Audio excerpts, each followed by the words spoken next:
Before I start, I just want to say that my talk is going to be kind of a tough one. It's not sweet. It's only but so uplifting.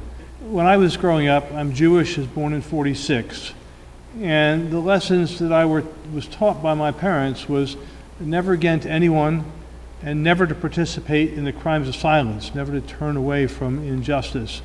And it's very easy from this stage to say, oh yeah, well the Holocaust was bad and it shouldn't have happened.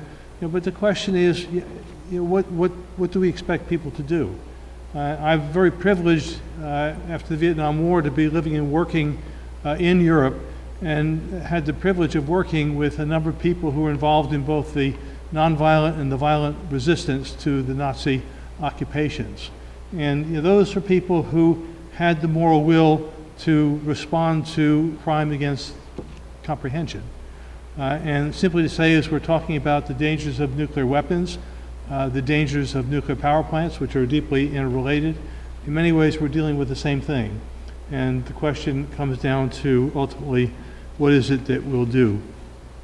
Because my talk is tough, I want to start with a kind of a hopeful note. Last Saturday, a young woman that I've been working with, she'd organized an event on the International Day for the Complete Elimination of Nuclear Weapons last Saturday. All over the world, this day happened, called for by the United Nations. And it was a lot of music. It was really oriented to bring young people in, but she also had some of us older characters there, one of whom was a senior physicist from MIT. And he says, well, afterwards he said, can you come over to my house for dinner? We have some people over for dinner. Well, actually, it was using the food to get people in. And there's this meeting of maybe about 5 senior scientists from MIT, a number of postdocs, a number of doctoral students, mostly in physics or in artificial intelligence, and surprisingly, some people from both the Harvard and the MIT business schools. And they were there to talk about what they could do to reduce or eliminate nuclear weapons in a place that wouldn't really expect that to happen. I'll come back to say a little bit more about that, but simply to say that, as we're not a big group here gathered on a rainy night, I want you to appreciate that other people are doing good things here in the United States. So Jonathan gave me not exactly the easiest task to respond to. The email he sent me said, how is the world responding to the lack of progress of the Nuclear Non-Proliferation Treaty, and what efforts are being done either within or outside of the legal framework to press for disarmament? That's my charge. So simply to say, I was last here in the run-up to the Nuclear Non-Proliferation Treaty. I'll say more about that treaty in a little bit, but I do want to appreciate what Brooklyn for Peace did in helping to basically mobilize people to be part of about 8,000 people or so, and I'll say a little bit more about what we did, but just to appreciate that. The first slide we have, I'm sort of in the way of it, I have to figure this one out. Most people who are aware of Hiroshima and Nagasaki tend to think that the last use of nuclear weapons was Nagasaki. But the truth of the matter is, as you see on the chart here, that the United States has prepared and threatened to initiate nuclear war at least 30 times since Nagasaki. In some cases, we have flown, during '69, during the Vietnam War, Nixon's madness approach, even had nuclear weapons in the civilian airports here in New York, right?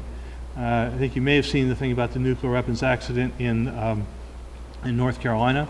We've been in situations where the Cuban Missile Crisis, in one case when the order was to the Navy, no depth charging, because an offer had been made to Khrushchev. Kennedy wanted him to have time to think it over, but folks in the Navy thought this is the best opportunity to practice depth charging. And so they were depth charging Russian submarines in the Caribbean. Well, the reality was that some of those, at least one of those submarines, had nuclear-tipped torpedoes. And as the depth charging is happening, they're losing oxygen in the submarine. They're about to go down. And Russian sailors and soldiers, just like our sailors and soldiers, they're committed to their country, they're committed to winning, and if they're going to go down, they're going to take somebody else with them. Fortunately for us, the Russian doctrine was that the nuclear weapons could only be launched if all three of the commanding officers on the ship agreed to do so. Two of the three wanted to do so, but one said no, and as a result, we're meeting here today. The concentration has been for U.S. domination of the Middle East and to maintain its power in Asia and Pacific. I mean, most of us aren't aware of the 4 nuclear threats made against Vietnam, for example. What you see here is the consequences of a single very powerful hydrogen bomb with its electromagnetic pulse. What you see here is the consequences of a single very powerful hydrogen bomb with its electromagnetic pulse. So it would shut down all of the electricity in the United States, destroy the grids, right? Now think about how water comes into your home. Water is powered by electricity. We can't go without water for about 3 days, right? If you don't have constant supplies of water, as Tim will tell you in considerable detail, the water will evaporate and you will have radiation. Think in terms of Fukushima, think in terms of Indian Point being very close by here. So the danger is enormous. To my mind, the NPT is one of the 3 most significant treaties of the 20th century. It's a fundamental deal and it has a very serious flaw. The fundamental deal is, and most people think this is the totality of the treaty, is that non-nuclear weapon states say, we won't get nuclear weapons forever, we won't possess them, we're not going to become nuclear powers. In exchange, they got 2 things. On the one hand, the nuclear powers said, we will engage in good faith negotiations to completely eliminate our nuclear arsenals. This was 40 years ago, and the negotiations had yet to start.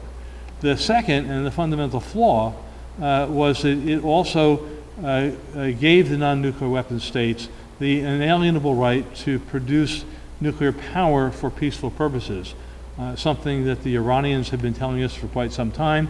And before they developed their bombs, the North Koreans were telling us the same thing. Every part of the deal here is that every 5 years, the signatories, which is almost every government in the world, kind of minus Israel, come together at the United Nations to review the implementation of the treaty. And it's a way they can hold one another accountable to its terms. And it provides those of us working for human survival through the abolition of nuclear weapons an opportunity to press and to kind of reinforce those governments who are pressing the nuclear powers to fulfill their legal and moral obligations. So this is what we were about. A little bit of what we did here. We did a lot of outreach to young people in mobilizing through social media. We organized a major international conference which was held at the Cooper Union. Among the speakers was Angela Kane, the High Representative for Disarmament at the United Nations. We honored a couple of the outstanding A-bomb survivors. I think we had like 48 workshops, and the first night was really quite remarkable. You can find it on our webpage. We had a major rally in Union Square. We marched up 3rd Avenue to Dag Hammarskjöld Plaza, where we delivered 8 million petition signatures calling for abolition to the High Representative for Disarmament and the President of the Review Conference, the ambassador from Algeria. Our demands were very simple. Implement Article 6. It's about time. We, in my organization, we're held accountable. They give us money to do things, and so what did it achieve? And one thing we could say was that in the first days of the review conference, both Angela Kane and Ambassador Faruqi instructed the assembled diplomats from around the world that our demonstrations, our petition signatures, represented the expectations and demands of civil society around the world. So at least we made ourselves heard and felt within. We pulled together this international network. I mean, it's major disarmament, peace organizations from the United States, from Europe, from Japan, but also we integrated groups working for social and economic justice, environmental sustainability, and climate change. And I think what we think is unique about what we're doing is a recognition that most siloed movements don't prevail, and a recognition that if we're going to prevail, we have to integrate our issues, we have to both analytically and integrate movements. It's not easy, we don't have the simple answers about how to do it, but I can tell you at our conference, 2 of our speakers were ministers from Ferguson, Missouri, trying to build and integrate our way forward. One of the things we decided to do was last month, we have this week, the September 21st is the International Day of Peace, called by the UN, the 26th, the International Day for the Complete Abolition of Nuclear Weapons.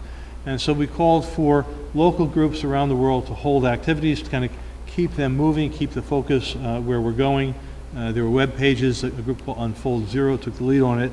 And that's also the date that another man, also Russian, saved humanity, Colonel Petrov, who, when all the technology on the Russian side said they were being attacked by US missiles, it was his job was to push the button to notify the Kremlin, so 5 minutes later they could push the buttons and we wouldn't exist. And he looked at this and I said, I just don't think so. And so he didn't push the button. He was ultimately demoted for not doing that.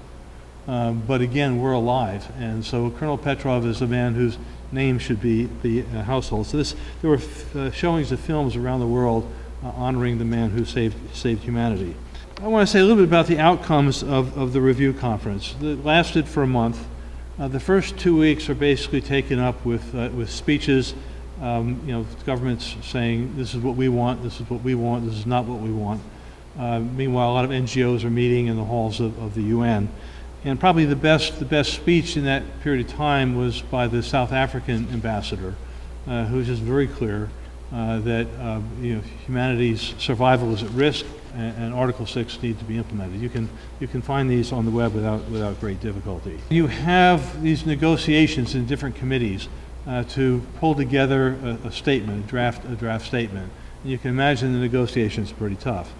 The majority of the world's nations wanted a draft that required the nuclear powers to begin the negotiations to fulfill Article 6. And the nuclear powers dug in their heels and resisted every step of the way. It was thought that they had a final document. And word went out by email and otherwise that the final declaration would be read in the General Assembly, and we could watch it on live stream at such and such a time. So I'm in my office in Cambridge, I've got my computer on, and there's nothing happening. It's delayed. There's nothing happening. Well, the United States, Canada, and Britain forced the international conference into failure. Why did they do that? I mean, they had already really limited the content of the draft. But the one element that they had committed to in 2010, they had committed to in 1995 when the NPT was indefinitely extended, was to hold a conference toward the creation of a Middle East nuclear weapons and weapons of mass destruction free zone. I mean, you've got nuclear weapons free zones in Latin America, in Africa, Southeast Asia. The United States was trying to keep Iran from getting nuclear weapons, but Israel, bless it, and domestic politics here. And so the Obama administration, with its commitment to a nuclear weapons free world, sank the NPT review conference. And there's consequences for this because it reduces the credibility, the sense of legitimacy of the NPT. I mean, countries, and I'll come back to this in a minute, countries and people around the world are increasingly frustrated that it's not being implemented. There was one major achievement. Earlier in the year in Vienna, there was a conference that brought together, I think, about 158 governments called the International Conference on the Human Impacts of Nuclear Weapons. And at that meeting, as it closed, the Austrian government put forward what they call the Austrian Pledge. What happened during the NPT review was that the gap and the distance between the non-nuclear weapon states and the nuclear powers widened. The nuclear powers became more isolated. And so 117 governments around the world have signed the humanitarian pledge. Just read two of its paragraphs. We call on all states parties to the NPT to renew their commitment to the urgent and full implementation of the existing obligations under Article 6, and to this end to identify and pursue effective measures to fulfill the legal gap for the prohibition and elimination of nuclear weapons, and we pledge to cooperate with all stakeholders to achieve this goal.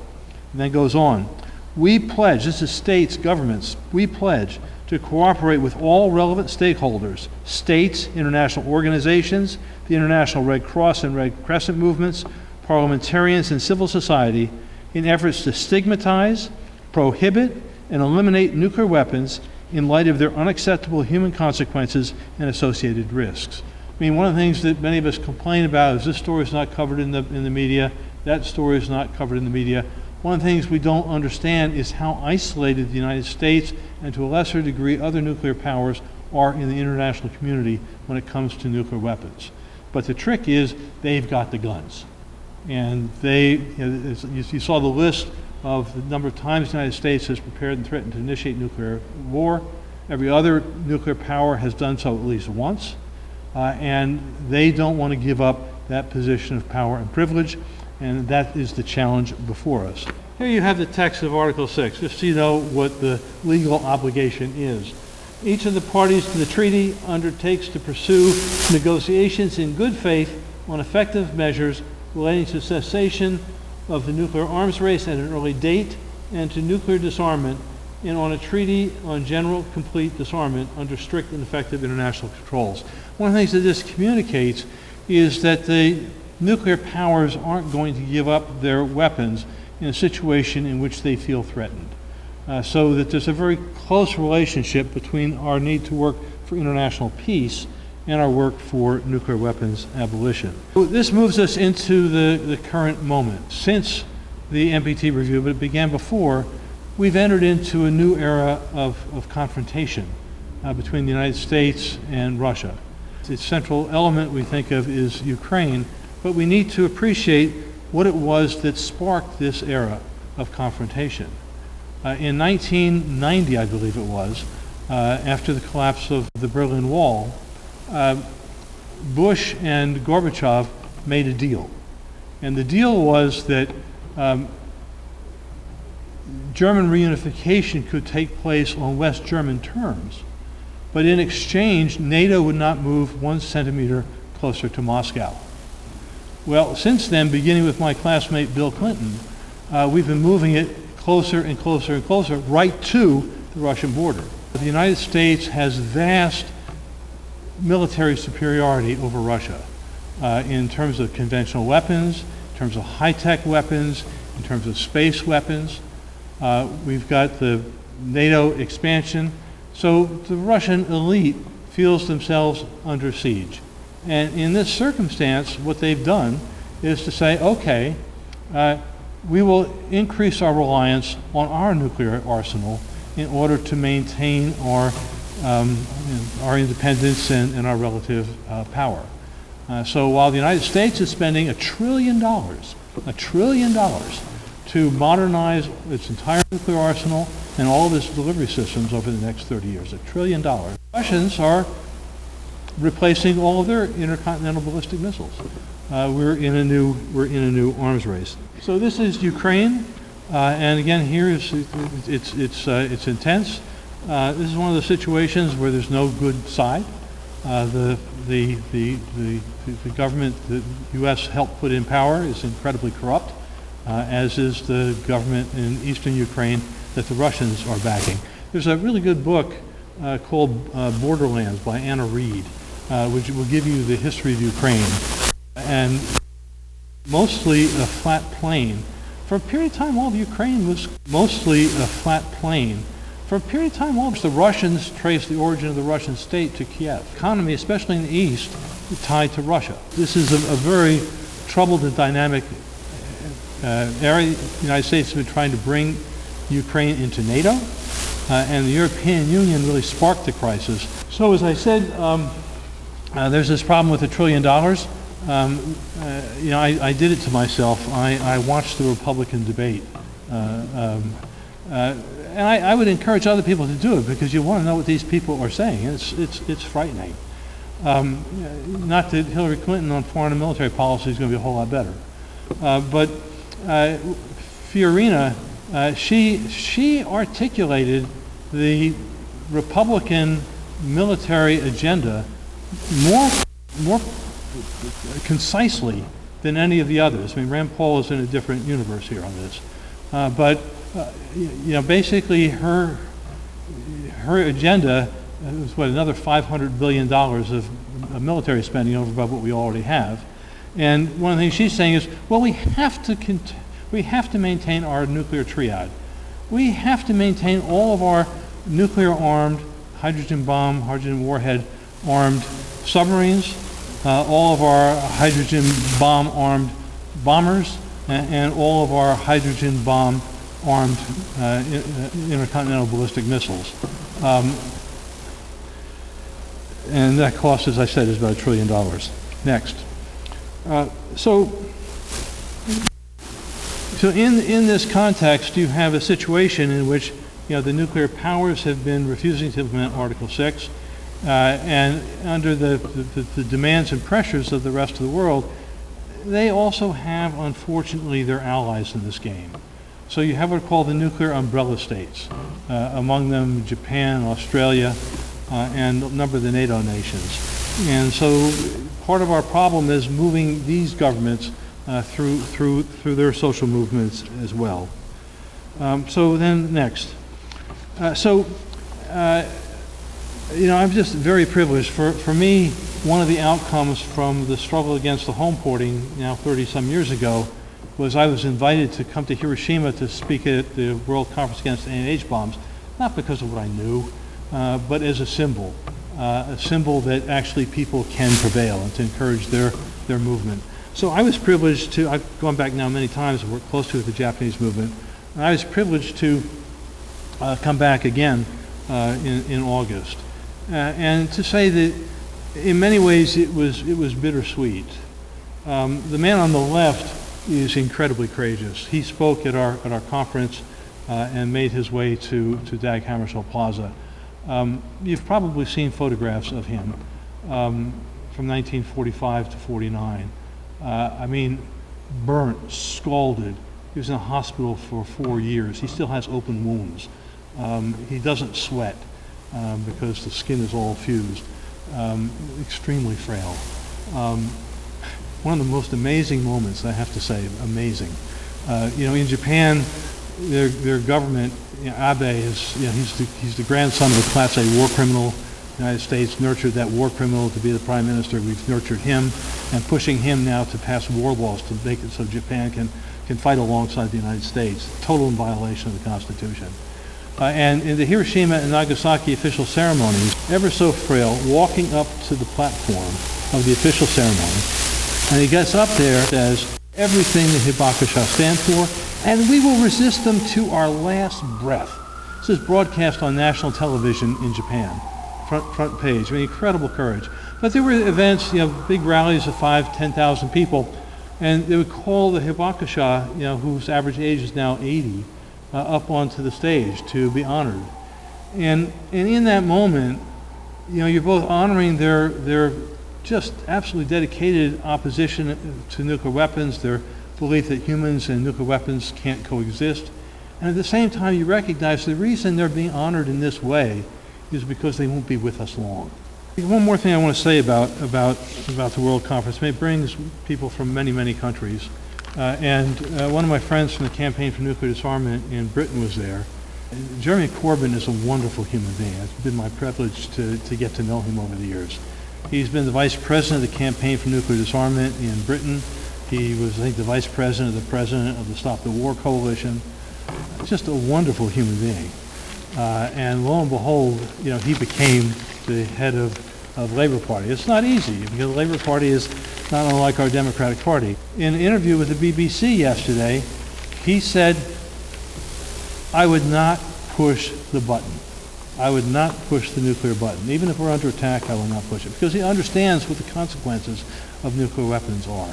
He's got a huge fight on his hands within the Labor Party. I mean, they sort of captured the leadership of it.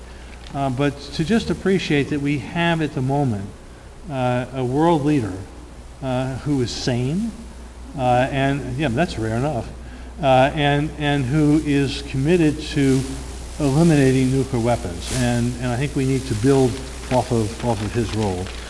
So then, moving toward my conclusion here, the legal gap. So there have now been 3 of these international conferences on the human impact of nuclear weapons, and there have been essentially, I would say, 2 principal functions.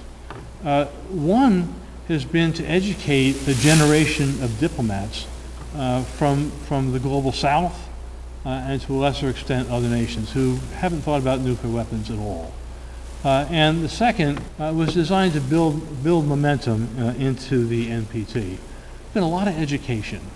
There's a lot of anger from countries like Mexico, South Africa, Ireland, Switzerland,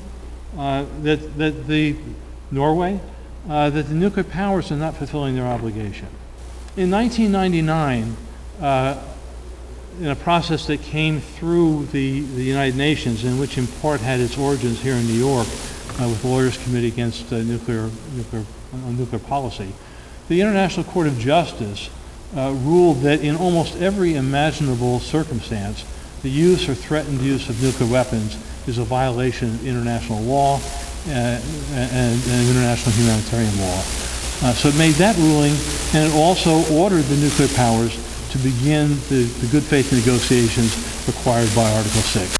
The one little gap was, we weren't sure it was illegal to use them when the state's existence is under threat. So that is the legal opening that's there. Again, just over a year ago, at the United Nations, the foreign minister of Marshall Islands. You should appreciate Marshall Islands is in the middle of the Pacific. It is as far away from the rest of the world as you can get. It's a small population. The United States used it to test nuclear weapons. 67, I think, tests in the Marshall Islands, the equivalent of 1.4 Hiroshima bombs a day for like 12 years. And when we send our missiles to this day, when we're testing our missiles, they go into quadrillion. Totally dependent on the United States for so much aid and survival, right? And the Marshall Islands has taken the nuclear powers to the World Court, saying breach of contract. You haven't fulfilled your commitment, it's time. So you have this dynamic going on, another reflection of the frustration, but also trying to fill that gap. Well, this group, ICAN, which has especially the support of the Norwegian government, they have been campaigning for what they call a ban. And as they describe the ban, it's essentially a one-page document that says nuclear weapons, the possession, the threat, the use of nuclear weapons are all illegal. I need to say that it feels like a nice solution, but the problem with it is that it doesn't work if the nuclear powers aren't a part of it, and they're not a part of it. My analysis is that what you end up with when you're done is essentially a parallel nuclear non-proliferation treaty, except that it doesn't have as many governments a part of it, and you don't have the nuclear powers as a part of it. So I think we can go to the next. Yeah, so keep going. That's the foreign minister. Actually, I just saw today he was named for the alternative, what's called the Alternative Nobel Prize. It's not the Nobel Prize, but the alternative, Tony Broom. You see here the International Committee of the Red Cross. I mean, they say, look, if there was simply a single nuclear detonation, we can't help. So you've got to work for the elimination of nuclear weapons. Next. So this is Angela Kane and Ban Ki-moon. And the reason I put this slide in here is because at the second Humanitarian Consequences Conference, Angela Kane had the courage to stand up and say, wait a minute. Efforts for the ban are very nice. Maybe it'll encourage people's energies around the world. But as difficult and hard as it is, all roads to abolition lead through the NPT. We've got it. You don't have nuclear weapons abolition if you don't have the nuclear powers involved. So moving into the conclusion, the next on the left, on the right is the head of the Organization of NH-bomb sufferers in Japan. On the left is my friend Hiroshi Taka, who's the general secretary, was the general secretary of the largest Japanese disarmament and peace movement. A good friend. And as I was leaving Tokyo in August, he says to me, Joe, really the most important thing is what we do in our own countries with our own governments. This is our ultimate responsibility. And so we come back here. I wanted to kind of move toward closing on this note because this is the task ahead of us. And then one more piece. Yeah. So just to say, we have two more pieces. We have a project, AFSC, in both New Hampshire. I'm sorry I've gone so long. I do apologize. In New Hampshire and in Iowa. Every 4 years, the presidential primary candidates are thick as flies, on molasses in the summer. They're in the deli, they're on the street, they're in the Chamber of Commerce. And so what we do is we educate community activists like you across the state in several issues. We train them on how to ask in an event with the candidates, ask a question that educates the audience, educates the media who's there, educates the candidate, and has a hook on it so the candidate can't say blah, blah, blah, blah, which they try to do. And then we monitor where the candidates are going to be each week, and by email, we call it bird dogging. We tell people where to find, go out and go find these candidates and ask them questions. So last week, my colleague in New Hampshire caught Hillary on the rope line and said, the United States plans to spend $1 trillion on nuclear weapons and their delivery systems the next 30 years. What do you think of that? I said, ridiculous. Okay, now we've got to build on that. But it gives us something to play with. Maybe coming back to end here, just to say, and picking up to a degree with what Jonathan said, my friend Jonathan, who teaches at MIT, very frustrated, with the level of non-political engagement at MIT. And he and a friend decided, we'll move nuclear disarmament ahead. They'll show Dr. Strangelove, the film from the height of the Cold War about the insanity of nuclear war. They'll show it on Friday. People bring dates. They don't know what it's about, and they'll just come and we'll do a panel afterwards. So they showed the film, and a number of people stayed for the panel. And Jonathan and his colleague saw that the lights weren't going on in these bright students' minds. And so they asked some questions. And their estimate is maybe 1/10 of the students at MIT know about Hiroshima and Nagasaki. So just to reiterate this. But what's interesting at this meeting of the physicists last week, one of the things that they thought would be a good thing to do would be to work through the American Physical Society, a number of the professional education systems, to require education about Hiroshima, Nagasaki, and nuclear weapons. So there are ways to deal with it, but it's ahead of us. So coming out of Holland is a campaign, a divestment campaign, saying, look, there's an awful lot of companies that make nuclear weapons or the parts for them. They are engaged in evil. We have a responsibility to withdraw the funds that make that possible. So pension plans may have investments, right? Our unions may have investments. Churches and synagogues may have investments. You can go onto the web, don't bank on the bomb, and you'll see corporations that they've gotten to divest from it, and a lot of information about corporations that are there and resources. So one thing, just as a seed to put out here, is a way of something that can be done on a day-to-day basis, community level, building movement. In this difficult period, we have to kind of keep pushing. We need to hold that moral authority that we have and see what we can do. And to conclude to say, the people I was working with in Europe in the period of the Nazi occupation, they didn't know necessarily that the Nazis would be defeated. They just knew that they had to do what was right. And I think this is what we're all called on to do. Our next speaker is Tim Judson. Sometimes it's hard to make a connection between nuclear weapons and nuclear power.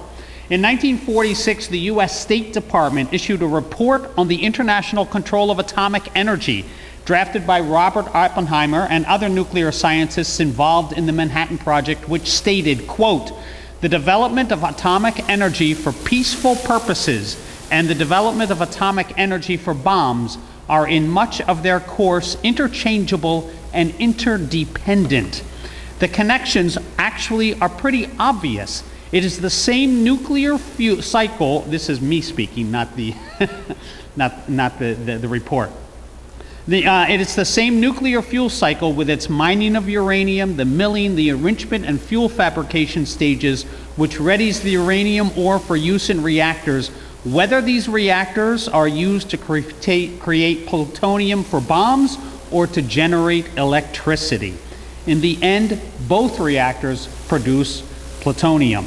So, to lead us in a discussion of what we're doing now to get rid of nuclear reactors in the civilian level, I introduce to you Tim Judson. Jonathan gave me some tasks as well to talk about tonight, and I think, kind of at the essence of it was really to talk about, how we can actually make a difference. And I think that that's, something that is constantly, constantly plagues us and ordinary people is, how can we actually make a difference? And, I'll sort of take the risk of being Pollyanna-ish, but I actually think that we're on the cusp of being able to create immense change throughout the world, and especially with respect to energy. And I think that with respect to what can happen with nuclear energy, to be able to really move forward, towards a nuclear-free world, and not just with nuclear power, but also with nuclear weapons. And I think, in essence, we don't have any other options. We are facing a climate crisis, a warming world, that is going to create, not just, problems for sea level rise and storms and those climate impacts, but it's going to engender, if it continues, especially at the pace at which we're going, a tremendous social disruption. And the refugee crisis that's taking place, in Syria right now and spreading to Europe, is just one example of the level of social conflict that we could be looking at.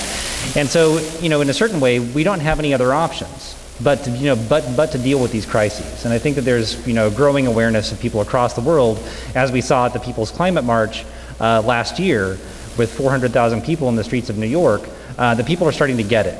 And I think we're going to see a similar mobilization in Paris in December this year for the climate conference there, where the climate treaty is going to need to be renegotiated. But I think more than just the necessity, because I don't think that's ever necessarily been enough to create the kind of change that we're looking for. We actually now have the opportunity. And I think with energy, that's because all the solutions have arrived. The solutions to displacing fossil fuels and nuclear power are here, and they're spreading like wildfire.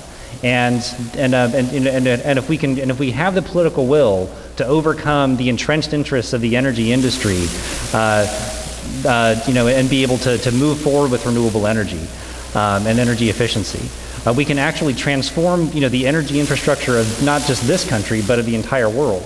And I think that to think about our role here in New York City and in the United States, that transition is actually going to be difficult and most technically difficult here. The rest of the world, in countries like the U.S. And in Europe and other sort of major industrialized nations, we've got the hardest job, because we've got to switch our entire infrastructure to rely on different sources of power and to deal with energy in different ways.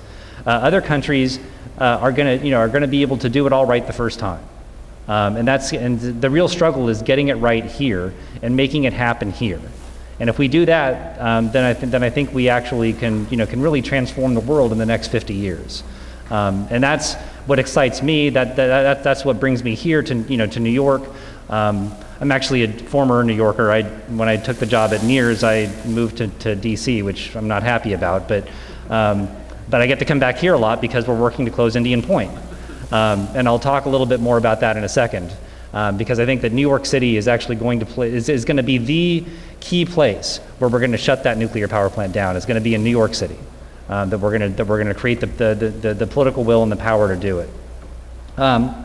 So to kind of step back a second, Jonathan asked me to kind of give sort of a sense of kind of what's happening with nuclear power globally, and really sort of what's happening in Japan, because I think that rightly, people are concerned and curious about what's happening in Japan in light of the Fukushima accident 4.5 years ago. But that very closely ties into what's happening here, and so it's worth talking about. So globally, nuclear power is essentially on an inevitable decline, and that accelerated dramatically as a result of Fukushima. It hasn't actually made much of a difference here yet, but globally it did. There's now about 25% less nuclear power plants operating in the world than there were before Fukushima. And that's thanks in large part to the fact that Japan has shut down almost all of their nuclear power plants, even the ones not at Fukushima, since the accident. But also Germany has solidified its commitment to completely phase out nuclear power, as have Spain and Italy. And shockingly enough, the government of France has now committed itself to reducing. France, for those who don't know, has been the most nuclear-powered country in the world for 30 years.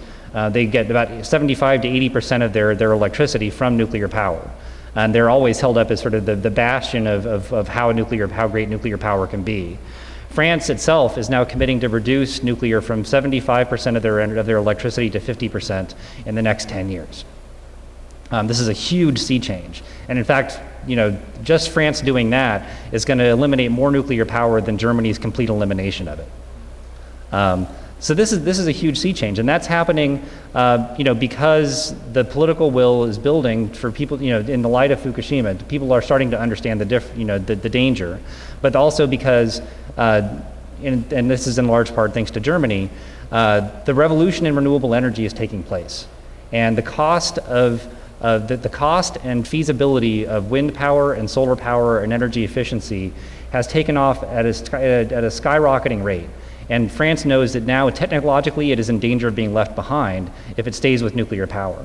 And that's a really important lesson for us to learn.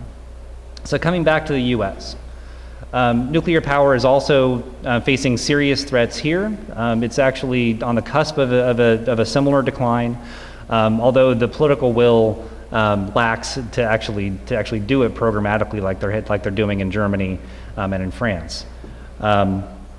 But the reality is that the nuclear power plants are getting old in the U.S.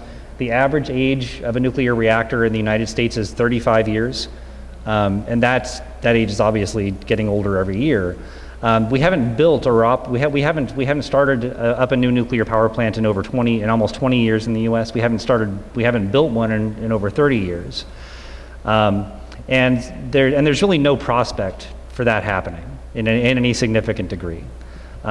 We have 99 nuclear reactors operating in the U.S. right now. That's actually down by 5 since 3 years ago.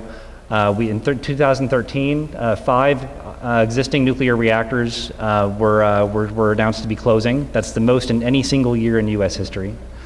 And that includes the nuclear power plant in Vermont.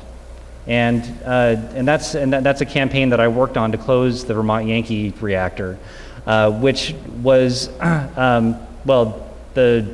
phase of the campaign that closed that reactor went on for 7 years, and it taught us a lot about how we actually can close nuclear power plants. And so I'm going to talk about that a little bit. I think one of the things that we need to do is not just have the energy technologies at hand to eliminate fossil fuels and nuclear power, but we also need the social technologies. We also need the social movements, the strategic campaigns to be able to win these fights in a big way. And the campaign to shut the Vermont Yankee plant has actually given us the roadmap to how we can close Indian Point. And that's really what we're working on right now is taking those lessons from Vermont and applying them to shutting the most profitable nuclear power plant in the Northeast, which is Indian Point. So to back up just a second more, so the economic crisis facing nuclear power is very serious. And the industry is actually getting very desperate. And about a year and a half ago, the nuclear industry launched a nationwide campaign essentially to save itself, which they branded through a front organization called Nuclear Matters. And they've gone from a nuclear renaissance 10 years ago to now having to just argue that nuclear actually matters. They're basically trying to do this by attacking renewable energy. The nuclear industry has launched a nationwide war against renewable energy. They're attacking both the incentives and subsidies for renewable energy at the federal level. They're waging campaigns at the state level to repeal states' renewable energy standards and energy efficiency programs, and then to divert all of those incentives and subsidies from renewable energy to support and subsidize existing nuclear power plants to try to prop themselves up. And this is happening in a pretty dramatic fashion. The nuclear power company in Illinois, a company called Exelon, which also operates in New York, has for 2 years blocked a bill to fix the renewable energy standards in Illinois to actually enable the state to meet its renewable energy goals by holding it hostage to the threat of closing its own nuclear power plants if they don't agree to subsidize the nukes first. Exelon will not let the renewable energy bill go forward. Now, Exelon happens to be the most powerful company politically in the state, and so it's been getting its way. But people are starting to really balk at the idea of giving this company hundreds and hundreds of millions a year in order to run these old nuclear plants that they already bailed out 15 years ago. A company called First Energy is doing the same thing in Ohio, trying to get subsidies for its coal and nuclear power plants, in order to keep them profitable. And the same thing is starting to happen in New York and New England as well, with some of these struggling nuclear plants. So what we really have now is a choice. We have a choice between whether we're going to invest in the future and whether we're going, and in change, or whether we're going to essentially subsidize the status quo. And that's really, I think, one of the ways in which we need to, we need people to start thinking about this. That these things aren't inevitable. We have choices, and that's really how we won the campaign in Vermont. The campaign to shut Vermont Yankee, as horrible as nuclear power was, as dangerous as that reactor was, people, in the northern part of Vermont were not, they really didn't care. They didn't care enough to act on it. And so what we did was we built a campaign, that was founded on the idea that this is a choice. Are we going to continue running this old nuclear power plant, and throwing all of our money at it, or are we going to invest in our green energy future? And so we had a slogan, Green by 2015. And people would chant this at rallies. It was, people really got that this was a choice. And what we did was we got the states to enact a law that said that the continued operation of Vermont Yankee was going to be decided by the state legislature. That the state legislature was going to review the issue and that they were going to decide whether it was okay for this plant to continue operating for another 20 years.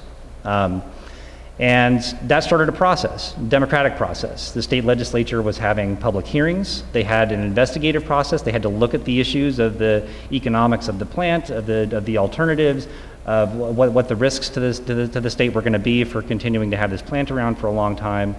And then some interesting things started to happen. First of all, the cooling tower at Vermont Yankee collapsed, which revealed that this company was not actually maintaining its nuclear plant very well. And the same company that operated Vermont Yankee runs Indian Point. So this is a company called Entergy. We know a lot about Entergy now. Entergy was also lobbying the legislature very hard, and they were also being called to testify in front of legislative hearings. And in about 2009, one of the legislators asked Entergy, so what about radioactive leaks at the plant? Do you guys have any, underground pipes that might be old now that carry radioactive water? And an Entergy executive said under oath, oh no, we don't have any underground pipes that carry radioactive material at our nuclear power plant. But people believed them because they were under oath. And who would perjure themselves in front of the state legislature? Well, it turned out a year later that there was all sorts of radioactive tritium, which is a radioactive form of hydrogen in the form of water. There were being tremendous concentrations of this were being found in the groundwater underneath the plant. And lo and behold, there was a leaky pipe that was leaking all this tritium into the groundwater underneath Vermont Yankee. And the legislature realized that Entergy had been lying to them. And they never trusted Entergy again. And in fact, 2 weeks later, the state Senate voted almost unanimously to oppose the continued operation of Vermont Yankee, which is when we thought we won. Entergy eventually sued the state. They said that the law that Vermont passed was illegal. They hired an extraordinarily expensive legal team to make an incredible argument that the state had conspired against them for years to violate federal law by superseding the authority of the Nuclear Regulatory Commission to regulate nuclear safety. But in any case, Entergy won the lawsuits, which made everybody feel like, well, did we really make a difference? Did we really win? A couple months later, Entergy announced they were going to close the plant. And we won. And the way that we won was that campaign, by exposing Entergy, by showing the true colors of this company and how they operated this power plant, had so enraged politicians throughout the state, elected officials, from the governor to the Congress members to the senators to the state legislators, that Entergy had basically made the entire state its enemy. And so the thing that was happening was this trend that I talked about, where the plant was becoming uneconomical. The cost of operating this aging plant was getting really high. The cost of energy, because of energy efficiency and renewable energy, was getting low. And Entergy was losing money running this old power plant. And none of the utility companies in Vermont, because everybody hated Vermont Yankee, none of the utility companies would sign a contract to buy the power for what Entergy needed to sell it for. And so we had completely, and the state was also levying new taxes on the plant to increase the cost of running it. And Entergy knew that it was going nowhere. And so we closed the plant essentially by political and economic pressure. And this is an important lesson, because we can't control the outcome of lawsuits. When we go into court, we can lose, and especially with big corporations who can afford to pay millions and millions of dollars for lawsuits, there's no guarantee that we can win. But through the political and economic pressure that we can create by organizing, and by educating, and by exposing the dangers and the dishonesty of the companies that run these plants, we can actually make a difference. And so, coming to New York City and coming back to Indian Point, I was assured by Jonathan that everybody knows about Indian Point and how dangerous it is and what's going on. I'm happy to answer questions about that later. But we realized that with Indian Point, we sort of reached a political dead end. The governor opposes Indian Point. He's been calling for it to close since he was Attorney General. The current Attorney General is fighting Indian Point in court to prevent the relicensing of the plant for another 20 years. We have environmental groups in the Hudson Valley that have been fighting like hell for years to close Indian Point. But the fight has stopped there for about 10 years. And when you think about the danger of Indian Point, there's 17 million people that live and work within 50 miles of Indian Point. It's a lot of people. It makes Indian Point really a unique case in the entire world for a nuclear power plant.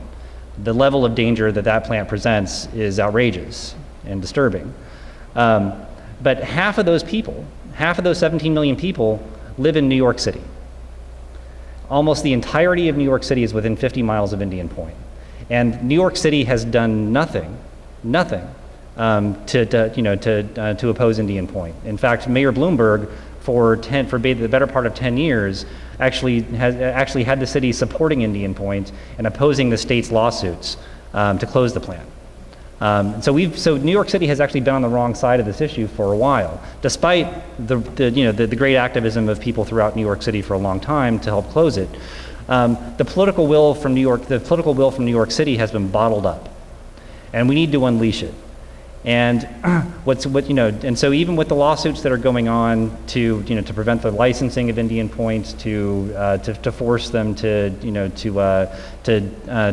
not damage the river through their use of the water in the Hudson River, those lawsuits are creating a lot of uncertainty for Entergy. Wall Street is sort of looking at these lawsuits and saying, well, we're not sure if this is going to work out for Entergy. This is a company that can fund lawsuits for over a decade. They'll postpone the legal process for as long as they can. New York City can turn the tide politically against this plant, and so what we decided to do was to really make sure that the city has a policy to support closing Indian Point.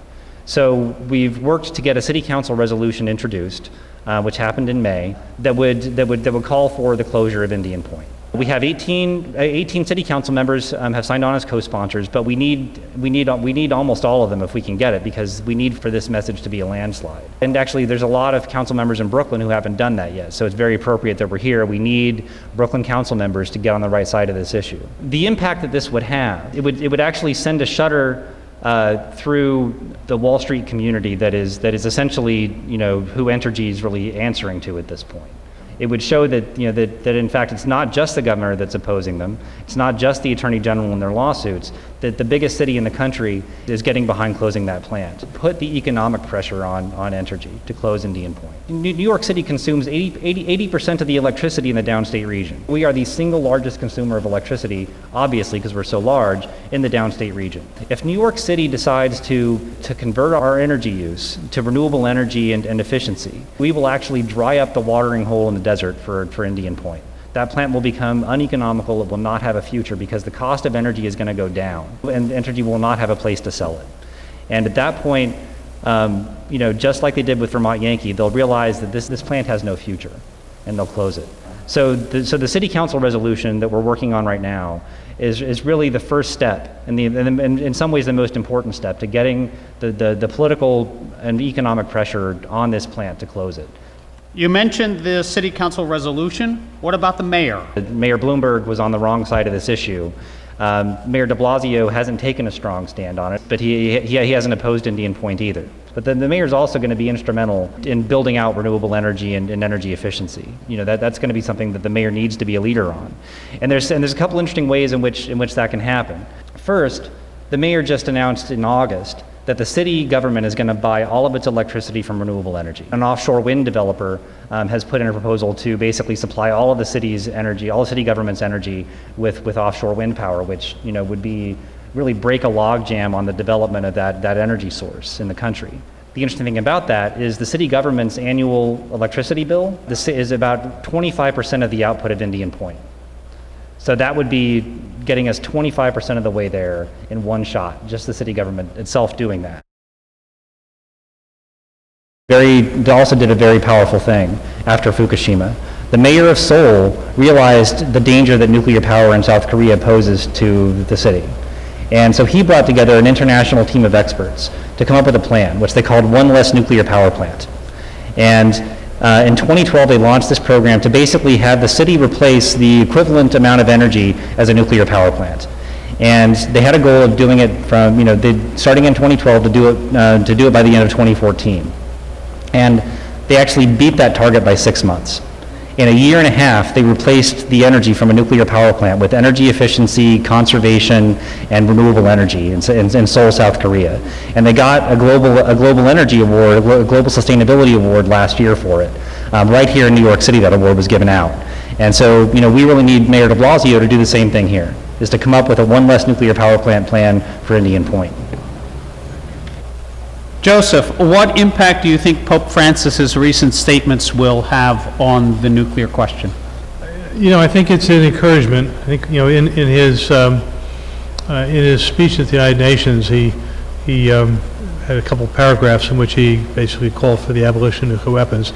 It's a kind of signal. The Pope doesn't make that policy, but I think it provides a foundation for people who want to move, who want to organize.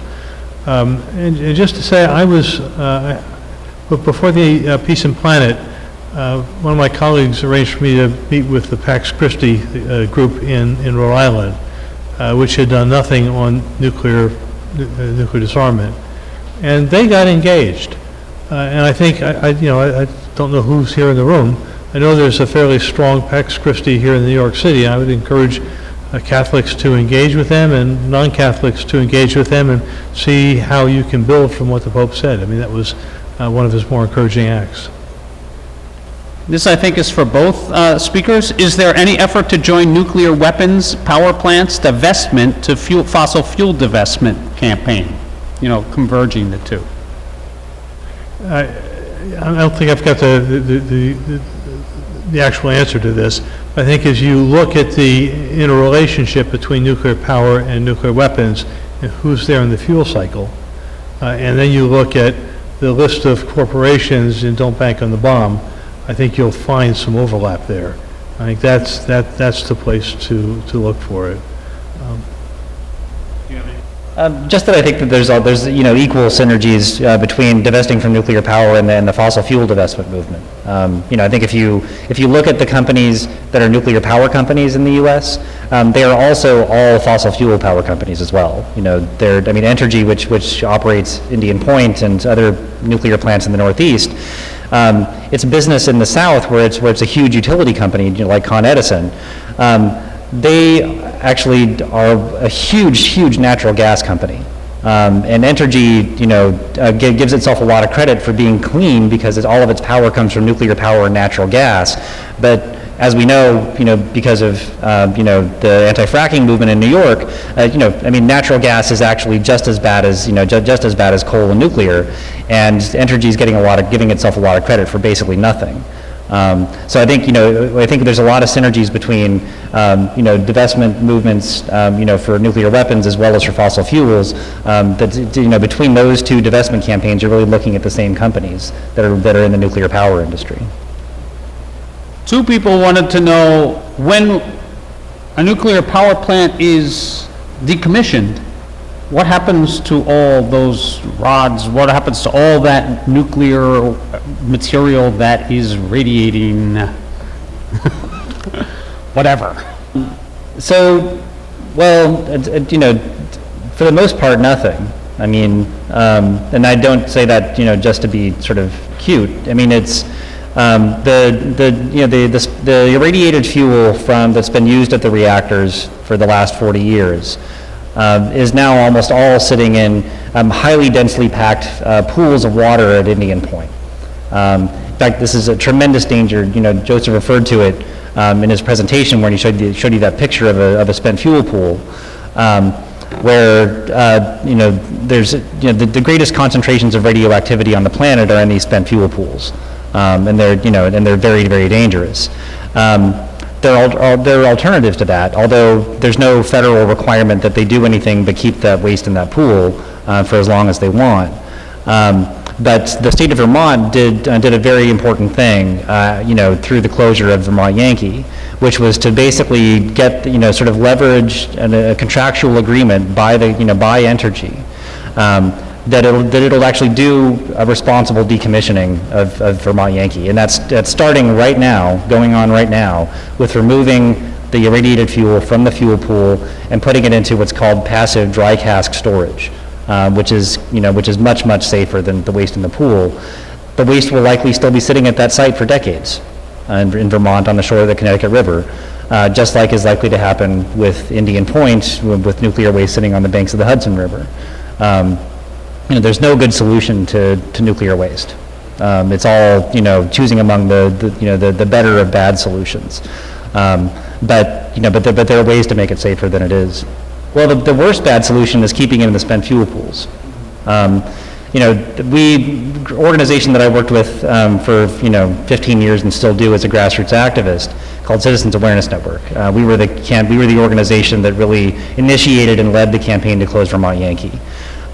We, also did a lot of work with indigenous communities, around issues of nuclear waste because, CAN was one of the first grassroots organizations that closed a nuclear power plant, and CAN, like a lot of grassroots campaigns, would adopt a slogan like "Decommission now," decommission, Yankee Row now, and what happened when the plant actually closed was we learned what decommissioning really was, which was that the company, rapidly dismantled this incredibly radioactive, facility, and then, except for the spent fuel, trucked it all to a place called Barnwell, South Carolina, and dumped it in the ground there.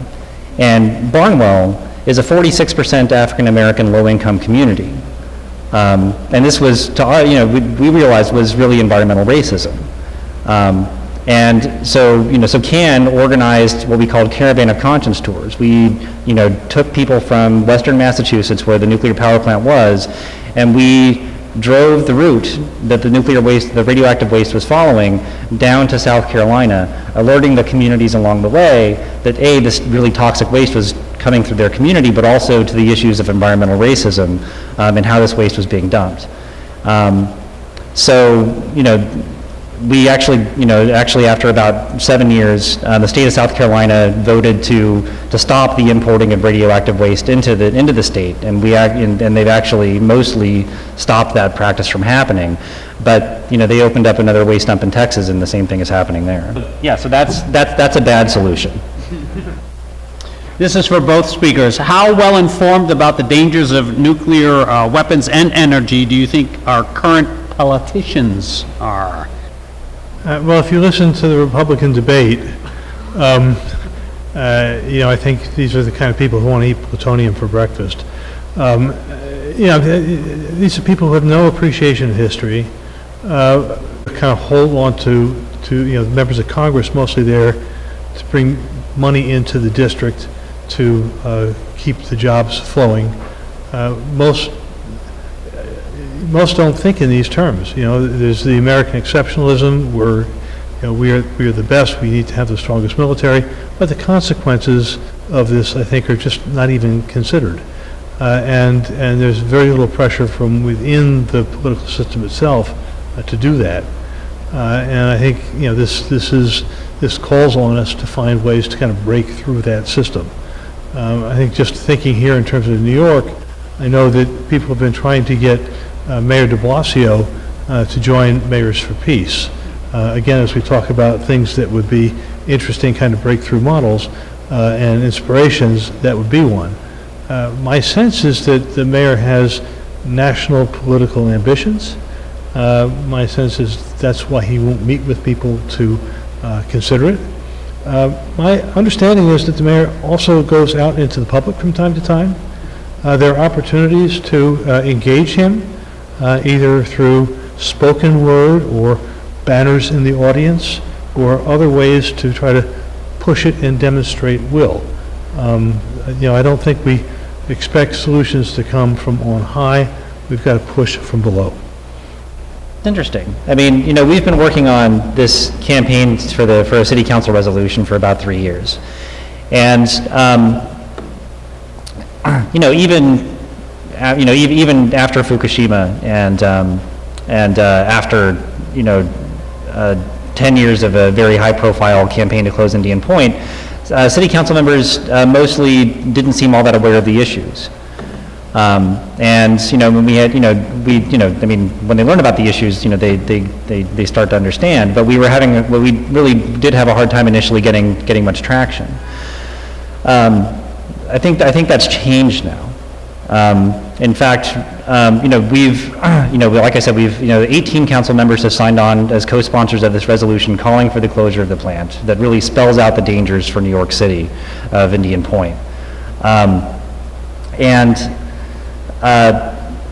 one of the council members we met with before was Councilmember Garodnick from Midtown East, in Manhattan. And 3 years ago we met with him. He was very skeptical. He's a shrewd guy. He chairs the finance committee. And he was very skeptical of the resolution when we met with him 3 years ago. We met with him 2 months ago, and he had incredibly sharp questions. We were able to answer his questions. A week later, he signed on to the resolution, which was awesome. But yesterday, completely unbeknownst to us, he submitted a legal filing, an amicus brief, in a lawsuit suing the Nuclear Regulatory Commission for granting safety exemptions at Indian Point.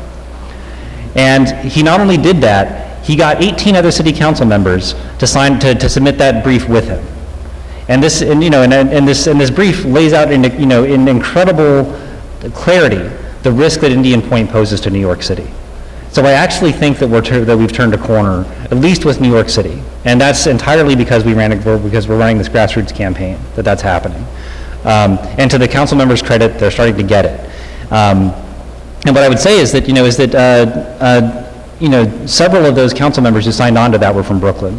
Not all of them have signed on in support of the city council resolution yet. And then if you are in any of these districts, please call your council member, thank them for signing on to this amicus brief, and ask them to sign on to to sponsor the resolution. But there's four of these council members who signed the amicus brief and haven't sponsored the resolution yet. It's Carlos Menchaca, Darlene Mealy, Robert Cornegi, and Lori Cumbo. And so if you're in any of those districts, please, please, please call your council member, thank them for signing on this amicus brief, and ask them to sponsor the resolution. Okay, one last question. What initiatives are there to continue to spread awareness specifically among the younger generations of the state of the nuclear weapons and energy? And would voter registration actually be a good addition to this effort, especially among younger people? I think it is, and I think for a couple of reasons. I think one, the anti-nuclear movement. I speak for the anti-nuclear power movement. I suspect that the anti-nuclear weapons movement is doing a little better job than we are so far. The anti-nuclear power movement is getting old. At anti-nuclear, in my organization, I am the youngest person, and I'm 44. Everybody else in my organization has worked there for over 25 years. And the same thing is reflected whenever I go to anti-nuclear rallies and conferences, is that, the movement is getting old. And the movement hasn't done a good job of reaching out to young people. So I think from our standpoint, yes, if we had the capacity to run a voter registration drive, especially in a place like New York City, and educate people about nuclear power, I think it would be a good idea. I think it would be very powerful for getting the word out in a different way and reaching different communities, and we should do it. But again, it's we've been limited in how many different things we can take on. I guess as a follow-up, I just wanted to ask, do you have specific initiatives that are trying to engage young people? Was the closing specifically geared toward did you have some young? There were more young people involved in the Vermont Yankee campaign. And I think that was because it became such a huge statewide grassroots campaign. I think, but I think it was, I don't think there was necessarily a deliberate attempt to do that, as much as there really should be. So what I can say in terms of the nuclear weapons abolition movement is look around the room. This tells you where, kind of the real core of the movement is right now. And obviously this is a source of concern. So when we organized the Peace and Planet mobilization and the organizing for it, we made a point that the two kind of lead people working with me would be under 30. In fact, they're both under 25. And good organizers. We made a commitment within the conference that the young people would organize, if you will, their own track. We had young people organizing within the march and the festival. Have we succeeded? We got a long way to go, but I take some heart. Here in New York, two of the kind of key young organizers that we worked with, Anna Akita and Mac DeVligger, are both deeply committed and are organizing. In the Boston area, this thing last Saturday was very much youth-oriented. I have to say, when they really mixed it. We gave them encouragement. I'm setting aside, I don't have a big budget to work with, but I'm setting aside a chunk of my budget to facilitate the youth leadership development, because it's got to happen. So they did, their organizing was, there's going to be music and speakers. And what passed for music, was not what I'm accustomed to. it left RAP way behind. But yeah, they're organizing on their terms. And I think really one of the responsibilities that we have is to be committing resources so that they have the foundations to do the outreach that they want to do. And I think, we have our networks, we have, I think, a fair list of young people who we pull together around Peace and Planet. One of our challenges is to kind of keep finding ways to keep building it. The PSR event here with the film was another way in. I will say, in terms of Vermont Yankee, AFSC has a program in Northampton, Five College area, and one of their priorities for several years was closing Vermont Yankee, and worked with a coalition, it's called Nuclear Free Future Coalition they had. And there they drew in students from the Five College area into that campaign. But we have to be, we really have to be, what's the word I want? I'm tired at this point. We have to be self-disciplined in saying, it's not going to work without the young people. I mean, the reality is, I'm older. It's only 9 o'clock, and I'm tired. We need energy. We need kids. In my youth, we're talking at AFSC meetings. In my youth, when Humphrey was running for president, and you had the torchlight parade in Chicago before the election, and he was so deep into the Vietnam War. Age 21, my wife and I went up to the back of the Chicago Stadium and dumped over a banner that said, "GIs die while politicians lie." Not many of us of our age are going to be doing that right now. But this is the kind of thing that needs to happen when de Blasio is up there. It's the kind of thing that has to happen when Schumer and the Iran deal. I mean, people have got to be willing to be in people's faces. It's important to be civil at times. It's also important to be nonviolently uncivil at times in order to raise the questions and get things moving.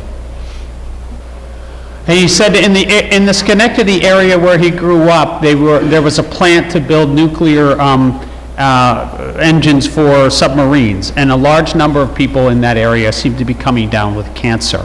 And he asked, "Is there a causal relationship?" I'm not a doctor. I don't know. I would assume that there is, but I don't know what the exposure would be.